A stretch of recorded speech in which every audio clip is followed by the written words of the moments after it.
Good afternoon and welcome to another edition of Time with Piac, your interactive platform for discussing issues relating to the management and use of petroleum revenues in Ghana. I am Jessica Ichampon, and it is a pleasure to have you join us on Facebook today. So, the Public Interest and Accountability Committee, Piac, has recently undertaken inspections of petroleum revenue funded projects in the Eastern, Volta, and Oti regions. These inspections form part of Piac's mandate to independently monitor and evaluate the management and use of petroleum revenues to ensure that these resources are translated into tangible development outcomes for citizens.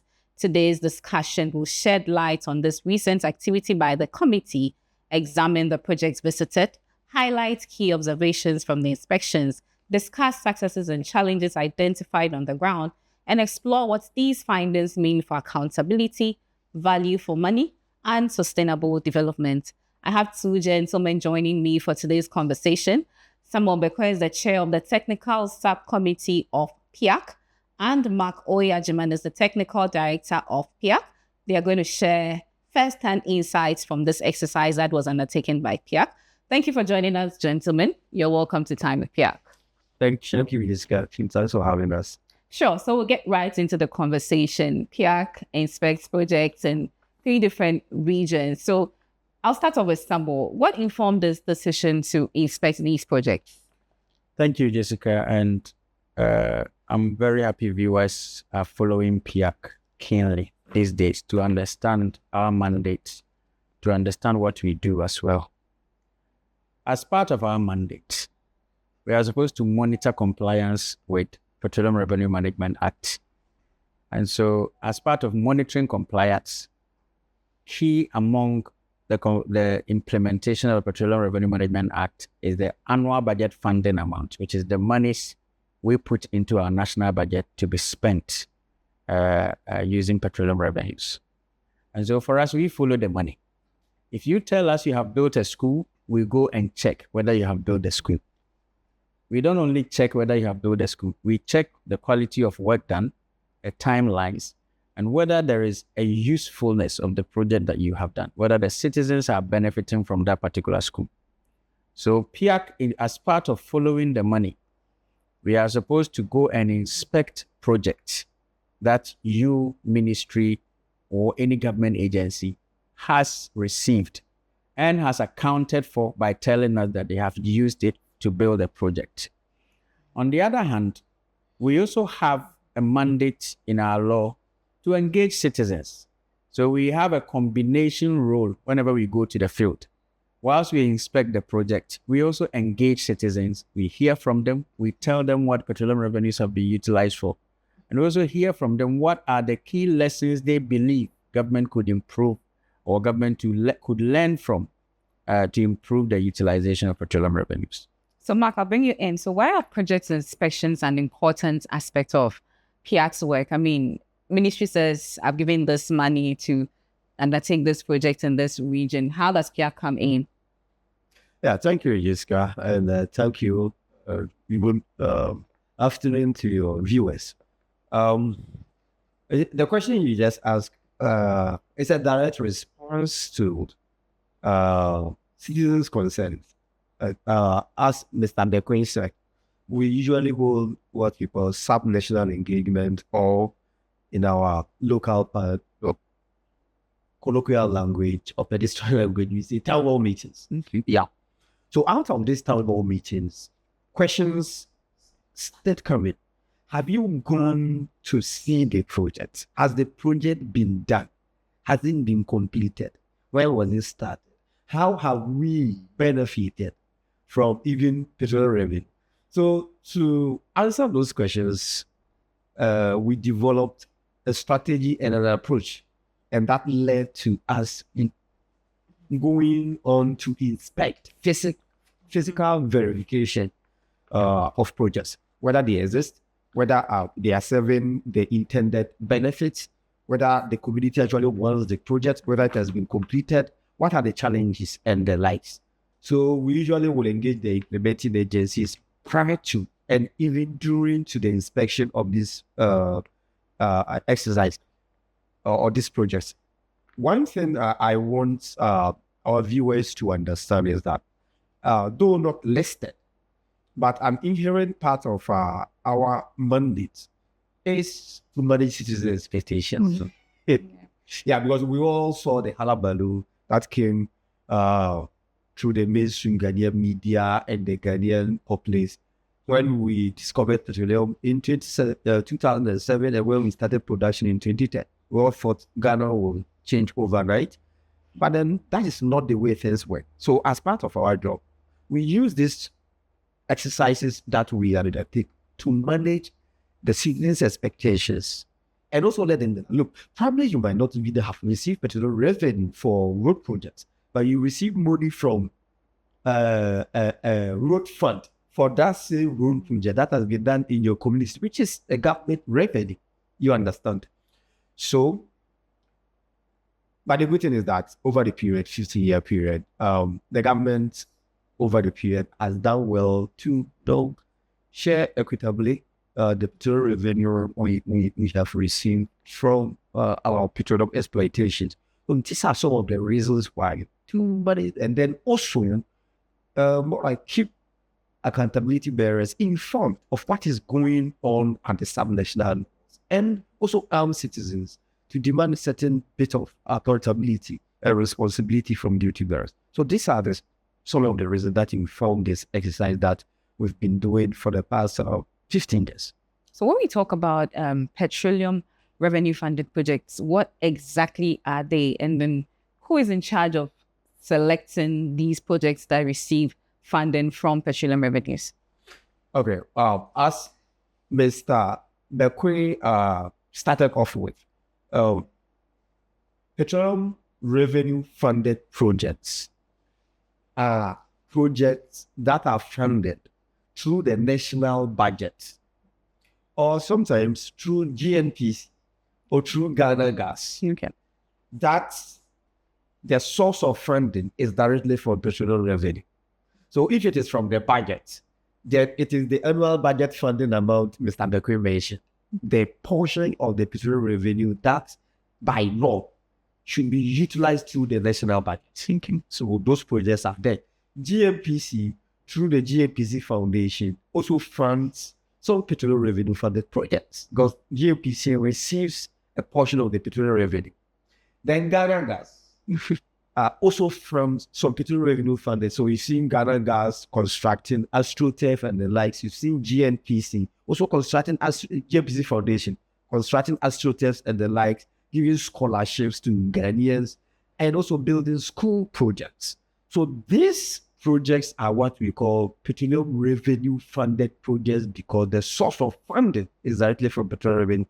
But Jessica, the issue with these projects are that most of it, probably with the exception of those funded by GNPC and then Ghana, the ones funded through the annual budget funded amount and by extension the budget. Usually, most of these projects, the primary source of funding or executing this project are not petroleum revenue. Maybe if it is a school project through GET fund, if it is a road project through road fund, if it is a health project through other sources of funding. But then at a point in executing the project, then funding stop coming. Then the government will rely on petroleum. So it comes to complement the original source of funding. So it makes actually saying that a project is fully funded with petroleum revenue, finding difficult. Saying that this project is a petroleum revenue funded project. Then if you look into the books, you realize that it's not only petroleum revenue that funded the projects. So then how do you claim as a petroleum revenue, more or less, oversight body that it's petroleum revenue? We've been in talks with the government that start to finish, petroleum revenues start to finish. So we can even label the, as Mr. Bekwe is aware, in TEPA, there is a warehouse where we use petroleum revenue to complete a warehouse where we label it. So these are what we call petroleum revenue funded projects, and it is our responsibility to go to wherever petroleum revenue has gone to. Thank you very much, Mark. Mr. Bekwe, before we get into the details of the projects that Piac inspected. I'm a bit concerned about this issue about is it partial funding, or I don't know how to call it. So how then do you label these projects as petroleum funded projects? And have you done any assessment to see what the funding percentage is for these projects? Maybe the average? Yeah, thank you. I think it has depended on various governments on how they approach our petroleum revenues. Under the previous government from 2017 to 2019, we realized that they had a special development initiative SDR. that they set up an office for. And a lot of our petroleum revenues went to the special development initiative. And as a result of that, we had 100% funded projects. Mm. So most of these warehouses were 100% funded. Most programs under the special development initiative were 100% funded. Okay. That was easier for accountability. We also had One Village, One Dam. A lot of these One Village, One Dam were 100% funded by petroleum revenues. So the project that we can account for under the Special Development Initiative was 100% funded by petroleum revenues. Similarly, the Special Development Initiative had what we call belts and zones, which is the Middle Belt Development Authorities. They also receive 100% petroleum revenues. And as a result of that, we could account for those projects. Does it matter? And I think viewers should understand this. When it comes to public financial management, to the government, it doesn't matter whether it is a tax revenue or it is a petroleum revenue. But to us, it matters because as citizens, we want to monitor and ensure that our petroleum revenues have been put to good use. Given that the government doesn't matter, what they do is what Mark had mentioned. They have existing projects that sometimes are short of funds, and they see petroleum revenue as a complement fund to complement it. But what does that do to us? It reduces the potential of us being able to account for fully for petroleum revenues. And it also makes it difficult for continuity. So this year, we may get petroleum revenue to continue financing. The following year, we don't allocate petroleum revenues and the projects are left uncompleted. And so it matters for us, for simple accounting and for simple understanding by citizens, we pray that the government would have allocated fully petroleum revenues to certain projects. It doesn't change anything, for instance.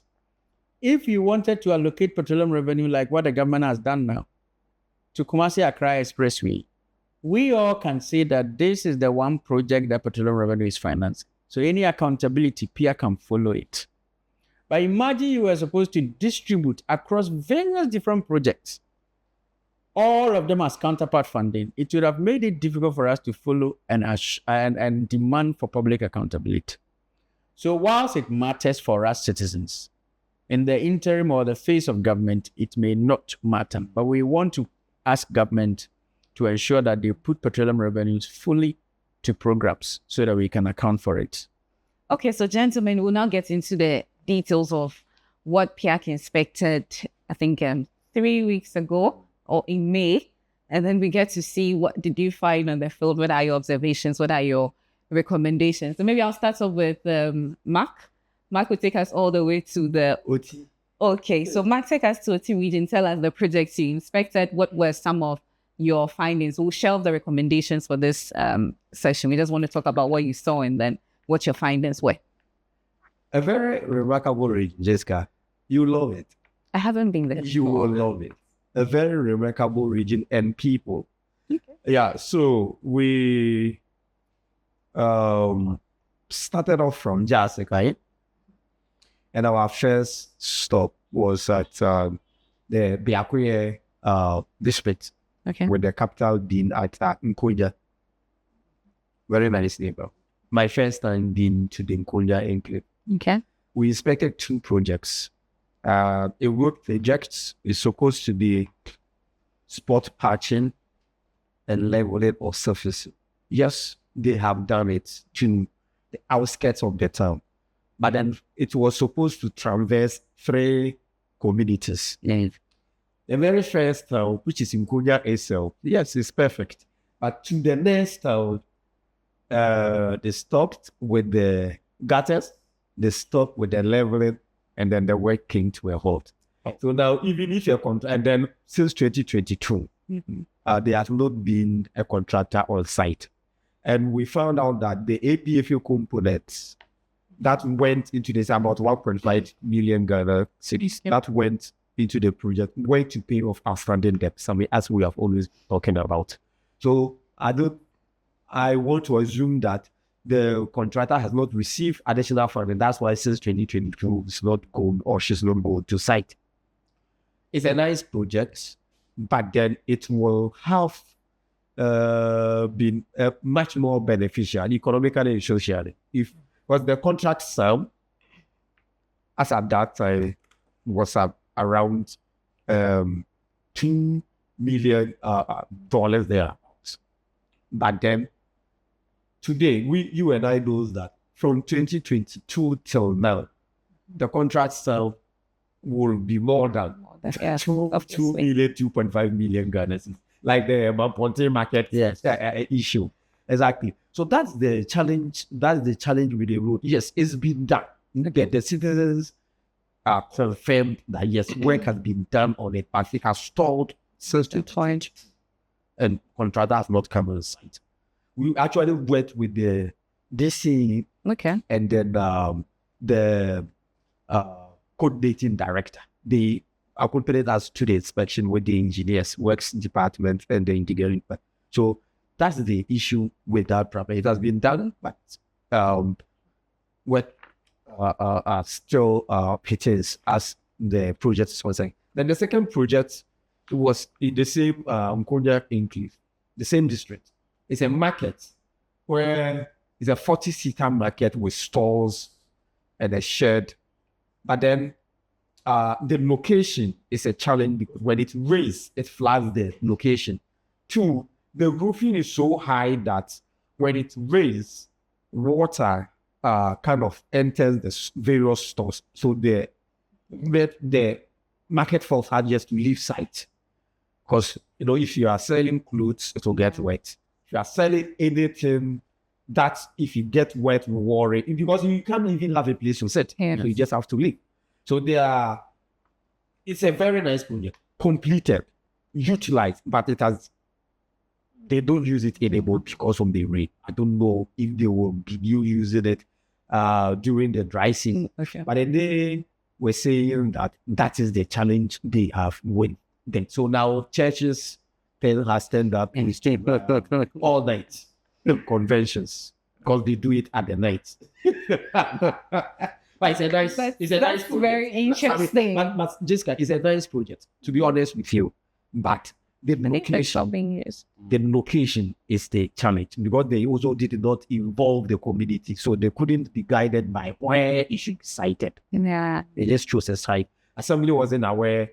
So many issues. The Assembly was even saying that if they had been involved in the selection, the project shouldn't have been at Nkunja. And they mentioned some 2 towns where the projection of is more advanced market centers where the project is located currently. So that is for the Piac. So we moved to Jasican. That place we inspected 2 projects. One was a staff bungalow and an administrative block for the regional health directorate. Because it's a newly created region, they have distributed the various offices across the major towns in the region. So assembly is here, health directorate is here, educational directorate is here. So this one was for the education directorate. What we inspected was for the education. So the regional director is there. So 2 bungalows. One was for the educational director, regional educational director. The other one, I asked them that do they have deputy directors at the GES level? They said no, they don't usually have that. So probably certain senior staff will have moved to the second bungalow. One bungalow has been completed. It has been handed over, but they say further a partial handover because there are some work that has to be done. But then Sami, how do you call it? When you do quality of work. Yes. No, the period of the contractor coming back to work on the project has expired over a year now. So now they don't know whether to write to the contractor or to write to the regional administration office. So what we advise was that they should write to the RSS and then they engage the contractor. So the directors need and then they work also from that. The administration block is almost complete. What is left, even we're told that they are waiting for tiles to be brought from Kumasi. And they can start glass frame, and then they'll go on with it. It's a nice place, but I think that the land being occupied by the bungalows will have been utilized in an effective way that it has been utilized, because they are so big. And you have just 3 bedrooms sitting on this land. And so the workers themselves said that they could have demarcated just even 3 bedrooms would have occupied, 3 separate bedrooms, like the Accra structure type, could have occupied that land, and they would have had 6 instead of the 2 they have on the land. So these are the challenges we found with, and then the works that the contractor has to go back into. We will come to the recommendations shortly, but Sami will take us all the way to the eastern region. Volta. We should start with Volta. Okay, so we are going to Volta now. So for Volta, we had visited the Ketu North Municipal. And the first project was a 1,000 metric ton warehouse. And these projects were interesting. At the time, they were planned under the Special Development Initiative. Because these were warehouses supposed to store grains in some of these grain producing areas.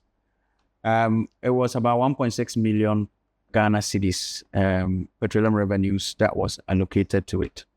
Interestingly, while the project was completed in 2021, 2022, it was only started to use in 2025 November. But good, National Buffer Stock is using this project now, and they have stored grains in them. The project, I remember, was designed to have a laboratory. It was also designed to have a heating facility, which is where you will use to heat and store the grains. But those facilities, though they were installed, I don't think they work very well. But for the lab, I don't think it has been fitted for it to be working as well. There were some defects spotted on the project, and this cut across most government-funded projects. And this is what we are experiencing mostly in our homes, which is the peel-off of the plastering. And these things requires what we call a protective rubber when you are constructing, to ensure that the water does not move through the blocks up. For government projects, I don't think usually they require those things to be done. And this is a lesson for us. Also, if you have a warehouse like that, which is built to store grains, you need to have shelves. And you need to, stack the grains up.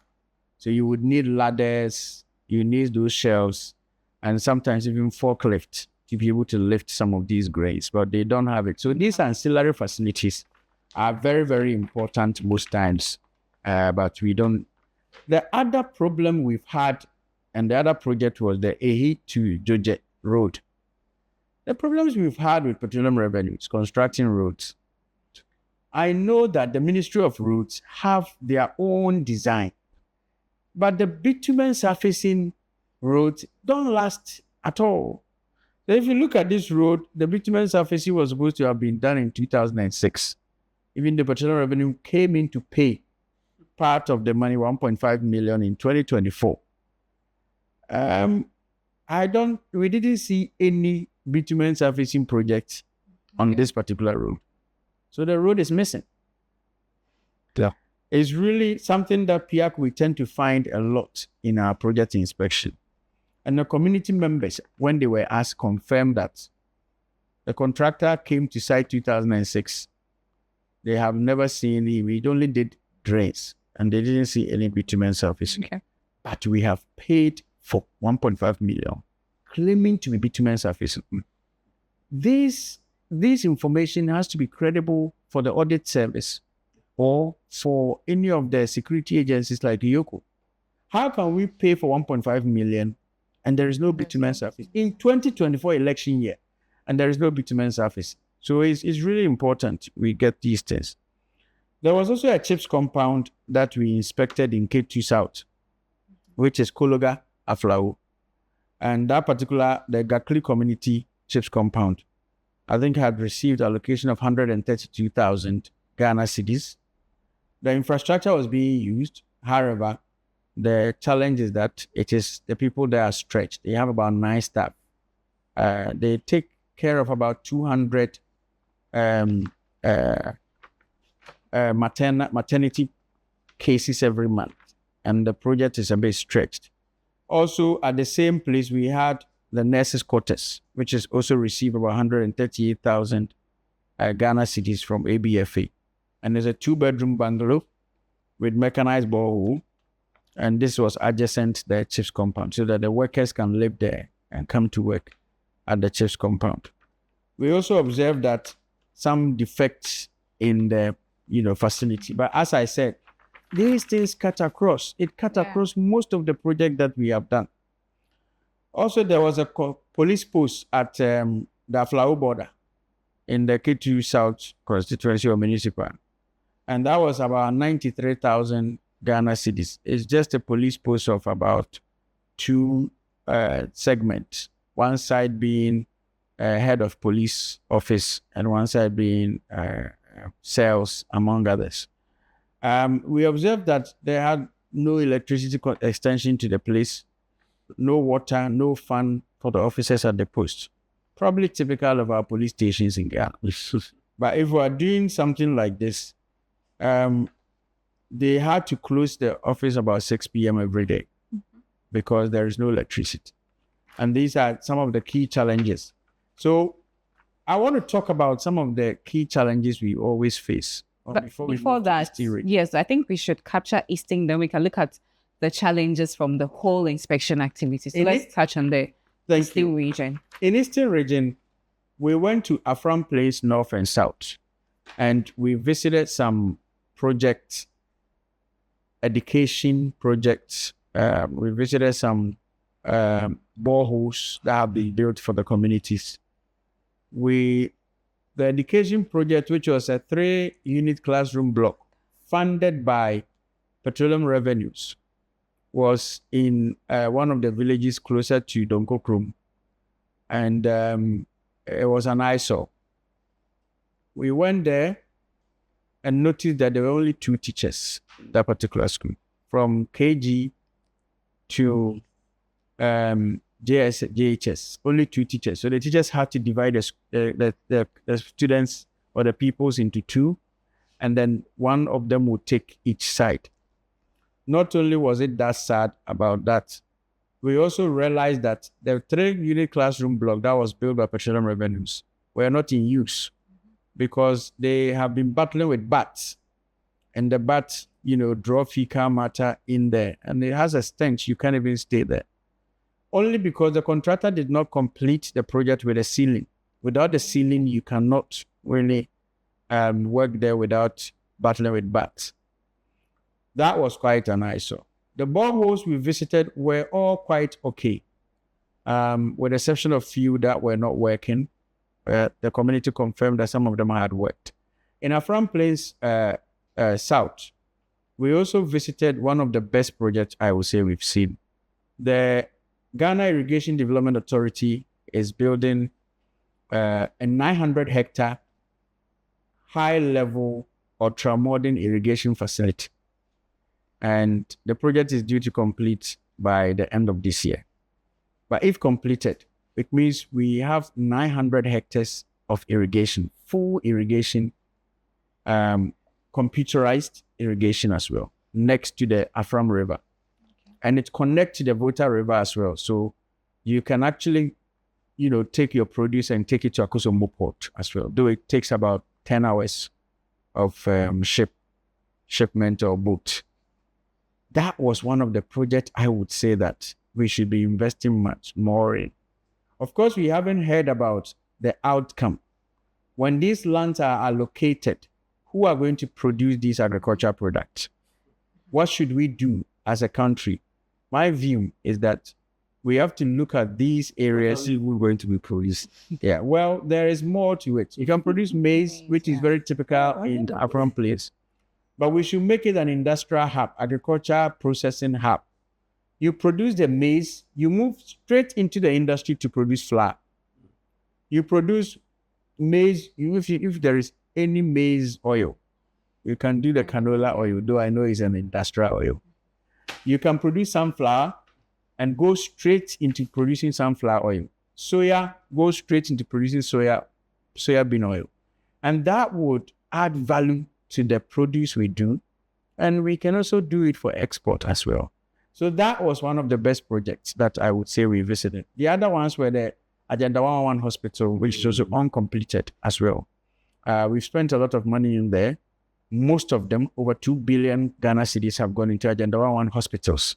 None of them is working. And I think this is where we have a problem. There are multiple uncompleted projects that we as Piac, we probably have to take it upon ourselves and document these uncompleted projects and cost them and let Ghanaians know how much money have been wasted from our oil monies. And I think that's what we should do going forward. So I mean, is wasted an appropriate word?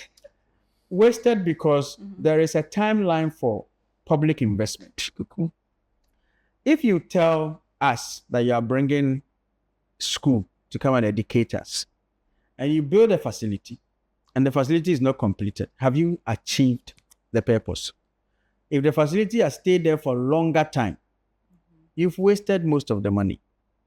The money could have been used for other investment, and it would have generated returns out of it. But now, as we speak, it is lying in the bush, and they are not completed. So whilst you can come and shout and brag in parliament and say, if you invested this amount of money, the monies are not generating the necessary social returns to the citizens. So it doesn't make sense. Yes. So gentlemen, let's now touch quickly on the challenges identified from your inspection activity. I know Mark made us aware that this project inspection started way back, so it's not new. But we keep hearing delayed payments, stalled projects, lack of involvement of assembly. Every year, Piac will inspect, we keep hearing the same challenges. So what exactly is the problem? There is a systemic problem, and I think that those problems that we have, it's not because of petroleum revenues. There is a massive public financial management or public finance implementation problem in Ghana. My friend. The first thing is every budget cycle tends to be new without taking stock of what have been done in the previous budget cycle. The selection of projects and financing of projects through our budget system largely are not evidence-based. The reason why I ask, or I say this, what informed the budget to finance Agenda 111 over irrigation? You can ask them. Then they will tell you, oh, but they had it in their medium-term plan. But we have limited revenues. What informed the budget to touch all 111 hospitals rather than completing 20? Okay. And one thing we've realized at the national level is that Ghana is a procurement economy.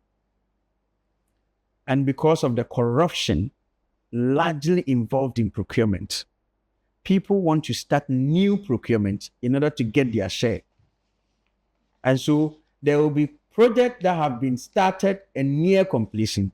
They will leave that project and go and start a whole new project so they can get their kickback. And these things are not new. We know it from time immemorial. Until we break that cycle, petroleum revenue will continue to suffer.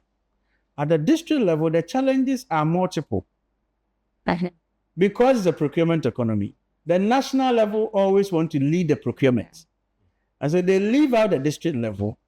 And I will commend the current 24-hour economy approach. Whilst contracts may be awarded at the national level, monies have been sent to district assembly's account. Okay. So they will be paying you, the contractor. So they will ensure you've done the right thing before they pay you. I'm not saying there's no corruption at the district level. There are corruption as well in procurement. But at least involve them, let the engineer knows that before we will need your approval before we pay this contract. And the challenge we face is that most of the citizens we've spoken to have informed us that the project we were not aware. So the contractor came and said, I wanted a land to build a school. We showed him the land and then he built the school.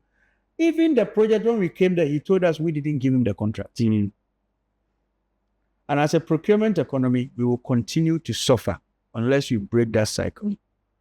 The current government is trying something about the value for money office.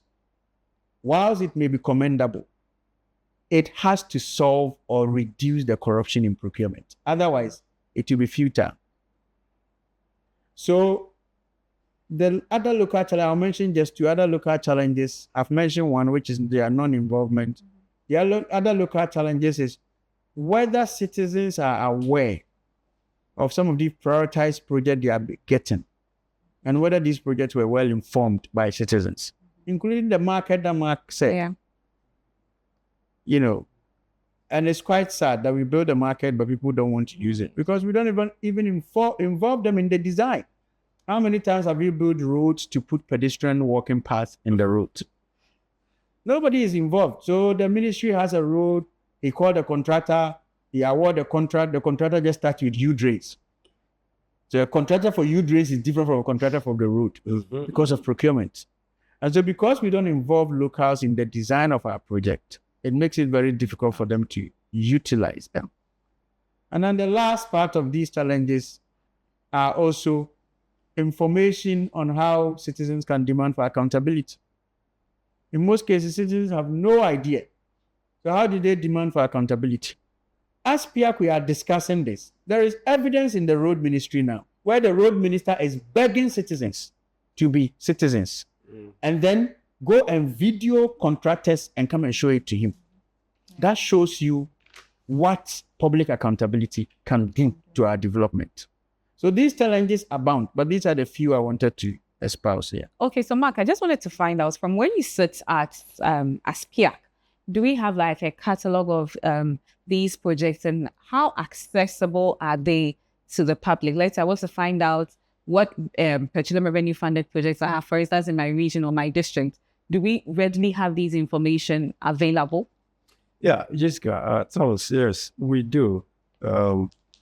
Every time we chase out any of our statutory reports, there is an appendix or sometimes a link that will show you the list of projects implemented with petroleum revenue for the reporting period, whether it is a semi-annual or an annual one. And we usually post this reports on our website. So if you go to our website, www.piacghana.org, on our website, there is always a section where you can get all our statutory reports from 2011 to full year 2025 that catalogs all these projects that we are talking about.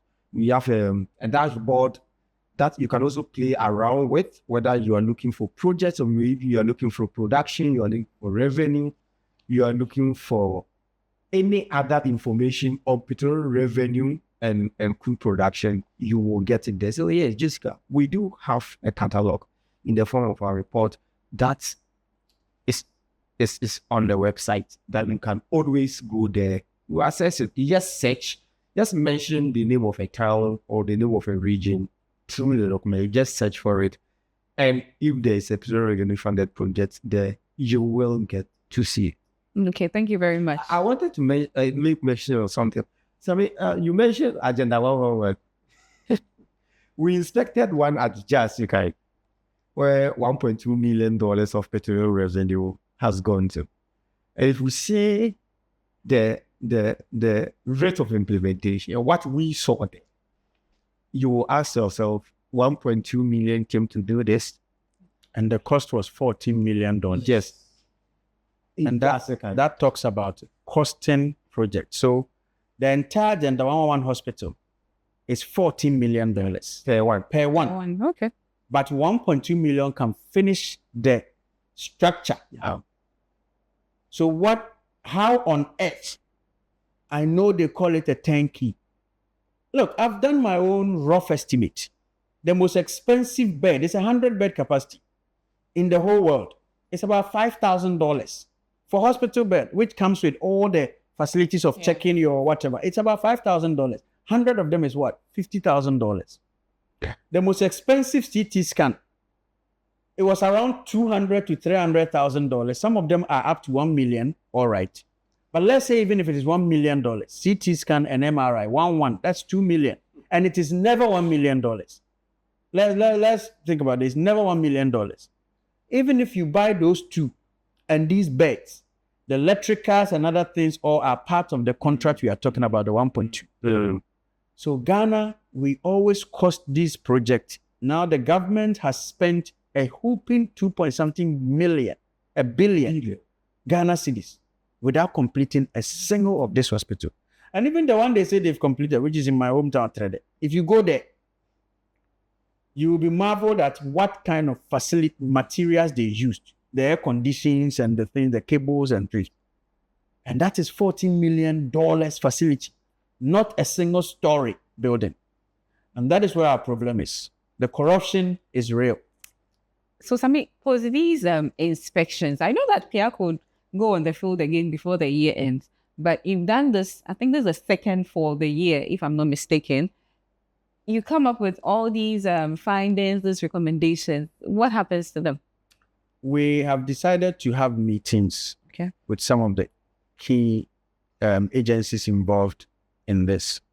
We are already discussing potential of costing uncompleted projects and letting Ghanaians know how much waste we've wasted the oil revenues.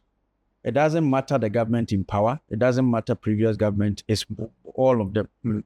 So as we cost it as well, that's another way to give evidence to Ghanaians how we are wasting petroleum revenues. The final one I would say would be we need to encourage Ghanaians. The only way Ghanaians can help us solve this, the power they have is during elections. If Ghanaians are aware, they can speak to their MPs and the political parties that come around and say, you wasted this amount of money. And I needed this as a citizen. I never got these hospitals. We never got these schools. And then you come back and seek for re-election. Once they are aware, politicians should be afraid of them. And they will have to do the right thing. And we have seen the complexities of the Ghanaian voter now. It's no more like before. These days, they look at what you are doing. You can't go and start road construction a day or two before election and expect them to vote for you. That is the only language politicians would understand, is the vote. And so we want Ghanaians to continue to be educated. That's what Piac can do, so that we engender the public accountability by themselves. So how do these reflections from previous engagements inform steps taken for the subsequent ones as you go into the field? So what lessons do you carry along? Yes, the lessons we carry is that these days we have increased the number of information we secure before we go to the field. And this is coming from the previous lessons as well.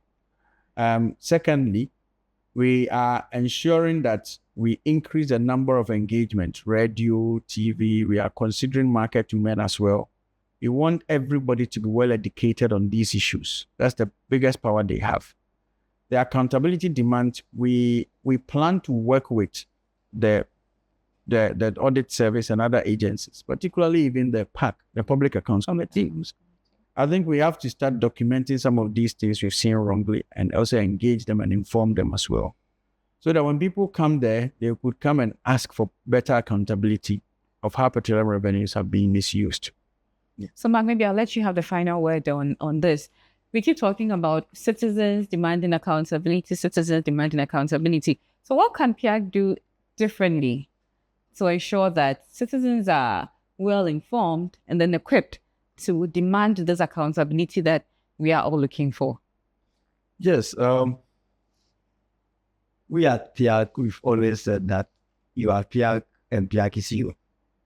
So I think what, first of all, the committee should do is to provide an opportunity for the citizenry to have ownership or stake and have interest. Let them see themselves as Piac.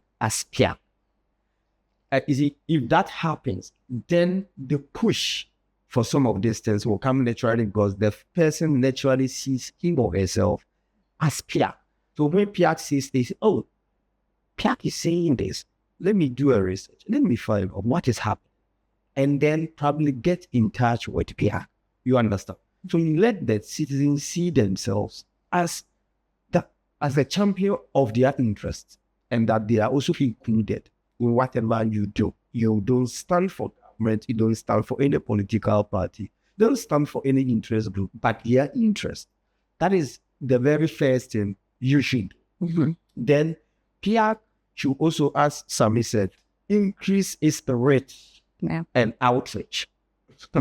There are two different things. Yeah. You increase your reach and your outreach. Let the people hear of you.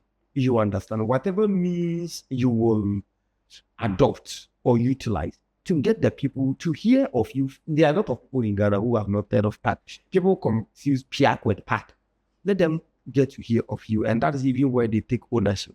You understand? Different means, through social media, through radio, through the town hall meetings we are talking about, through normal communal engagement, like Sami mentioned, marketing men, and then town radios, Community radios. exactly, and the likes.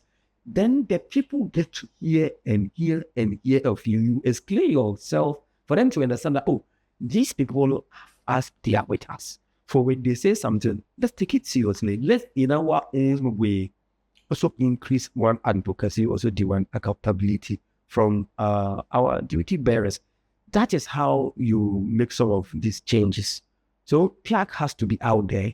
Piac has to engage, either through the committee or even through reps from the various constituent groups, and then propagate the message. And once that is done, some of these things. So, I can see you are nodding. Do you want to add something? Yeah, I mean, I think what Mark has said is right. Public advocacy leads to public accountability. So we want to thank our viewers and say that get interested in all things we do. When we come to your community, be part of us, understand and get to know the project. We will start adding the contractors' names, and then we will let people demand for their own accountability. Yeah. Okay, so as we come to the end of today's edition of Time with Piac, I'd like to express our sincere appreciation to my guests. I had Mr. Samuel Bekwe. He's the chair of the technical subcommittee of Piac. I also had Mr. Mark Oyajiman, and he's the technical director at Piac.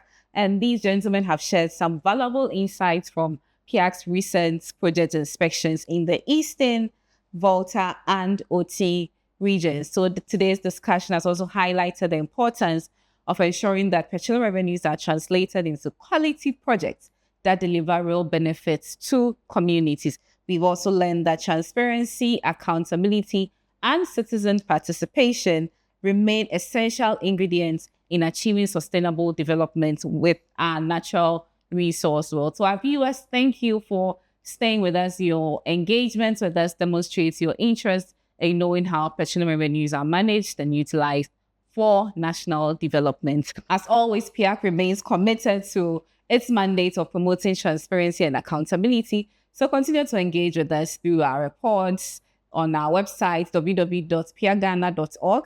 You can also follow us on our social media platforms for regular updates. So on behalf of the Public Interest and Accountability Committee, Piac, thank you for spending your afternoon with us. We look forward to having you join us again on another edition of Time with Piac. My name is Jessica Echampon. Do enjoy the rest of your afternoon.